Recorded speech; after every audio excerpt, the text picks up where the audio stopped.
Bakit ako nakapunta dito, guys? Hello, good morning, guys. Napakaganda ng araw ng January. At ang dami ko nagawa, guys, kasi ngayong gabi, ngayong pagkagising ko kanina madaling araw, nagpunta na ako sa car wash. At bapping na si Reyna na wala na yung mga itim-itim. Ang ganda. Sobra. At nakabili rin ako ng prutas. At medyo nagkaroon din tayo ng pagkakataon na bigyan ng mga maliliit na pamasko. Yung mga nag-buffing sa car wash. So nakakatuwa. Ang sarap ng feeling ng ganon. At ngayon naman po, ay nandito ako sa paborito kong simbahan, ang Padre Pio. Isang buwan yata ako hindi nakapunta dito. Hindi ko na matandaan eh. Hi mga birds. Hi mga birds. So nandito ako kasi gusto kong maaga rin. At baka kasi mamaya makatulugan ko. Na kung gagawin today, guys. Siyempre, ang priority natin is makapagdasal kay Padre Pio and give thanks and praise sa lahat ng mga blessings ng buong 2025. Lahat ng mga naging problema, lahat ng mga hindi magagandang nangyari, lahat ng mga nakaalitan, lahat ng mga sakit na gumaling, at basta kay Lord God Jesus talaga, sobra, thank you. Ay, hindi pa bukas ang church. Sarado po ang church, paano ako makapagdasal? Okay lang, kahit di pa bukas, at least nandito ako sa simbahan.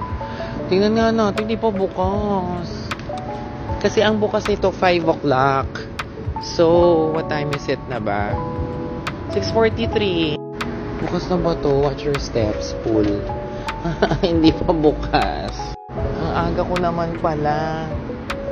So, paano? Dito na lang ako magdasal, no?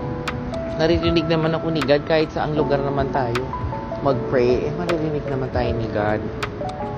Pero tatanong ko din kay Kuya. Kuya, ano pong oras ang bukas ng simbahan? Sige po. Maghintay na lang po ako. Thank you po. 7. So, mga ano pa siya? 10 minutes.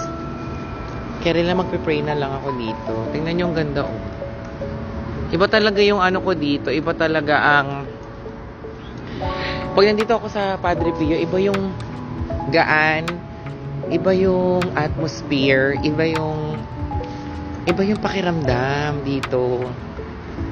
As in, sobra ko talagang favorite tong simbahan na to. Dito ko madalas lagi. Sobra. Gusto ko din sana magturok ng kandila. Ayun, buti na lang may candles. Yay! So, makakapagtirik ako ng kandila. Magturok tayong kandila. Magtirik pala.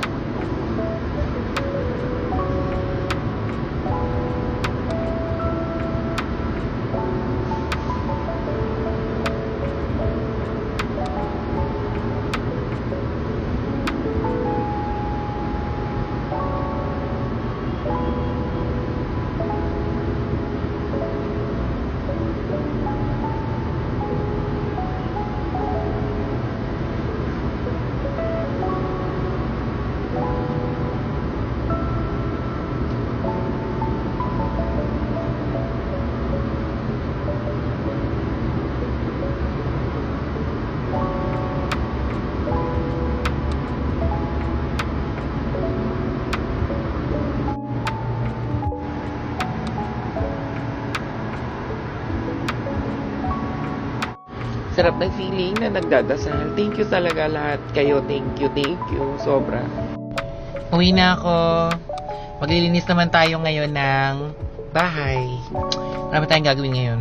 So, thank you Lord God Jesus, and sa lahat sa inyo, lagi kayo magpasalamat and trust everything and surrender kay Lord God Jesus lang lahat yan. Okay? Hold you to Miss Ita. Have a blessed day.